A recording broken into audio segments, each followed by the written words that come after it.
I don't know how this video is going to go. I'm a tool reviewer. I'm not a financial advisor. But I decided to put this out to tell you my journey to retirement and how I figured out how much I need to retire. You know what? A lot of people's got their head in the sand about retirement. They think they're going to work forever. Sometimes you can't work forever. When I was in my 50s, I put this together to find out. I'll tell you why. I went to a friend of mine. I had no idea how much I needed to retire. I went to a friend of mine, a 1,400 square foot house, a little bit older than me, lived very simple, had all his cars paid for, is completely debt free. He said, you only need about $300,000 to retire. I went to another friend of mine who's got money, making big money. He said, you need $2.5 million to retire. So I had no idea. So I put together this sheet. This sheet gave me a good idea of, well, here's about the amount you need to retire. It's not perfect. It's something that I put together on an Excel spreadsheet. Now, I'm going to leave a link. My email address will be in the description. If you want it, I'll send it to you completely free. Just email me that email address and I'll get it right out to you probably the same day. When I was younger, I started putting in my 401k, and I had a 401k, luckily. If you don't have a 401k, you can always sign up with any investment firm, Fidelity, Raymond James, Vanguard, and you can start an IRA. The 401k is probably a little bit preferable because you can put more money in there than you can in IRA. They gave me 3%. If I put in 6%, they would match up to 3%. So that's exactly what I put in with 6%. And I did that for years. Then as I got closer to my retirement, when I was in my 50s, I started bumping that up. And I ended up, toward the last few years, I was doing 20%. So I would encourage you to do as much as possible. Another mistake I made when I was younger was I didn't have a clue. I was a financial idiot. So I just looked at all the funds and I said, okay, I don't want to lose any money. I don't want to be, lose any money. Even though I was young, I had plenty of time to recover. I wasn't thinking about that. So I picked a fund that didn't lose anything in any year. Well, it was a value fund. It only paid like 2.5%. And at the time, I think inflation was 3%. So I'm actually losing money every year. Since then, I've gone to the S&P 500. Now, the S&P, I'm not telling you to invest in the S&P 500. You can do what you want to. Please do your own investigation. But for me, the S&P 500 has served me very, very well. I was listening to Warren Buffett one time, and he said when he dies, he's going to tell his family to invest all his money in the S&P 500. So if it's good enough for Warren Buffett, it's good enough for me. I'm going to show you. I pulled up a little chart on the S&P 500. Let's take a look at it now. This is a 10-year chart of the S&P 500. Starts here at 2,100. And this was November of 2015. You go today, it is at 66. So it's more than tripled in 10 years. You've gone from 2,100 to 6,600. Now, here's where I retired.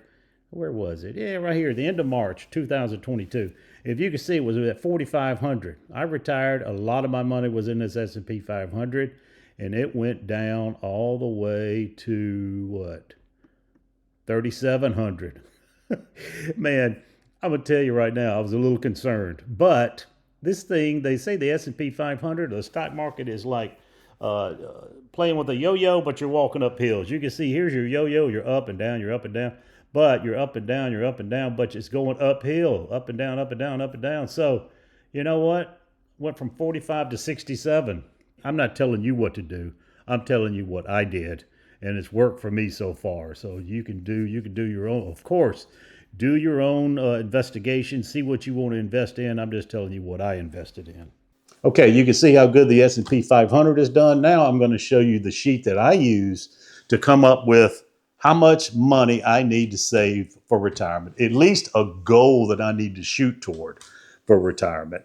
So let's take a look at that. And please, I implore you, do not ignore this. Look, I'm not making anything from this video. I'm not making any money on this sheet I came up with. I don't care how many views it gets. I don't care. But if it could help one or two people retire, at least know what goal to shoot for, that's good enough for me. So I'm just doing this as kind of like a public service announcement to kind of help some guys out who's like me, didn't have a clue how much I needed to retire. This will give you a good goal, something to shoot for. So let's get into it now. Okay, so let's start out by looking at the instructions. That's in the green column here. You only put amounts in this B column, right? B is the only thing you put amounts in. You don't touch the C. C will automatically fill. If the amount is zero, you must put zero in that box. You can't leave it blank. You can't put NA. You must put zero in. For annual expenses, of course, you divide by 12. If your homeowner's insurance is $2,400, you put in 200. You know that's $200 a month. For any other item on the list, you put it in miscellaneous. Now, there's a lot of things you're going to be putting in miscellaneous because I could not capture everything. I tried to capture a lot that mattered to me at the time. But this, you can put in whatever you want. If you got credit card payments, for one thing, shame on you for retiring with credit card debt, but you put that in the miscellaneous. If you got car payments, you put that in the miscellaneous because I did not put it in here. I don't think you should be retiring with those kind of expenses, but if you do, you put them in there. All right, and I suggest you make a copy of this and leave this as a master in case it messes up, and you can use the other one to do your inputs. Now, see right here, nest egg needed to maintain. So when we do all this calculations, it's going to give us a nest egg amount. It's going to be right here. And what this nest egg amount is calculated on is 4%. So whatever you need to withdraw out of your nest egg, right, it's going to be 4% of your nest egg. Now, they did a study in the 70s where they said 4%, well, your money will last well over 30 years in retirement. This study was done over like 90 years, starting at the Great Depression and going up. So 4%. Now, a lot of people since then have said 5%, 6%, 7%. I think it's more like 6%, but I don't know, so I put in here 4%. So we could talk about that when we get to the end here. Let's start out at the top. So this is where you put in your monthly amount. Column B, we're going to put in groceries. I figured $150 a week. That's $600 a month. We could put in utilities. I'm thinking probably $400 a month utilities. Clothing, I put in $75. You can put whatever you want to put in. That's $900 a year. House and mortgage. So let's say it's a $1,500 mortgage and you want $100 worth of house maintenance. So that'd be $1,600, which would end up being almost $19,200. Pet care, I'm going to say $50 a month. If you got pets, if you don't, you can leave them blank, of course, or not blank, put a zero. Prescription, $75. Homeowner's insurance, I think mine is around 80. It's around, no, it's more than that. House insurance, yeah, it's around 1,000 though, because we're going to say this is an average family with a 2,000 square foot house. So property taxes, I don't know if you have personal property taxes, but I know you got property taxes as far as your home. That's $275 a month. We'll say now these don't mean anything. You put in your own amount. I'm just putting this in here just to have something to input. Vehicle and gas, I'm going to say that's probably around $660. That's oil changes and things like that. Nothing major.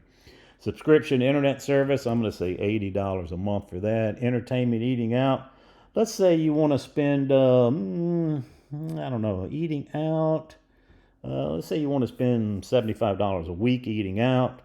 That would be $300 a month. Cell phones, around 60. I get mine for 60, so I don't know. Lawn care and fertilizer, let's say $20 a month for, not lawn care, but for fertilizer. $240 seems right. HOA, I'm going to say zero for HOA. Hair and makeup, this is mainly for my wife. I'm going to say $75 a month, probably more than that.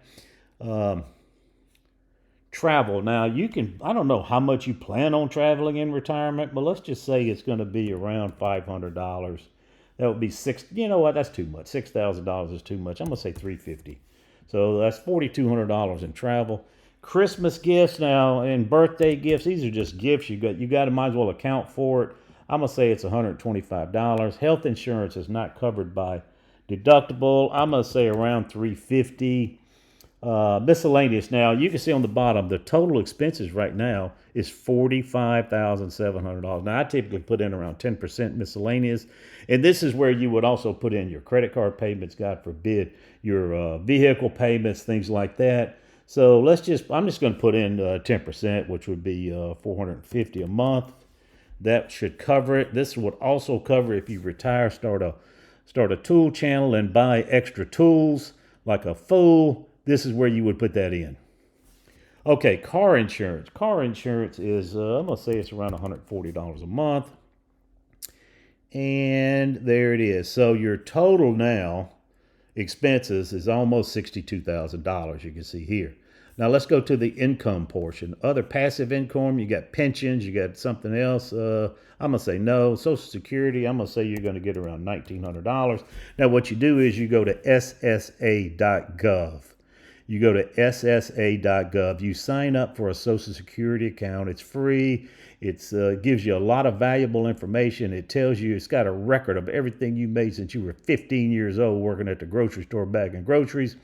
And they will tell you exactly what you can expect on the year you retire. You can say, okay, I want to retire at 62, boom, it gives you the amount, or I want to retire at 68, boom, it gives you that amount, or 70, whatever you want to do. So I'm going to say Bill is getting $1,900, Brenda's getting $1,600, and no other income. That's $42,000 a year just from Social Security. The remaining amount to fund after yearly budget is so you need $19,980 after all your expenses and your income. So if we go down here, that's almost $500,000 that you need at a 4%. Now, it's not 4%. Let's just say it's 6%. So if you could take 6% out, then you probably only need about $350,000. So that's what I'm saying. This is just a good general amount. Right now, you could focus on I need $500,000 for retirement, and that's bare bones. That's just paying your expenses and eating out a little bit. Now, let me show you how much it changes if you also go ahead and pay your house off. Let's go back up here to home mortgage. Let's say your house is paid off. All you got is $100 a month, which is $1,200 a year in expenses for maintenance. Then you only need $50,000 nest egg. So it's huge.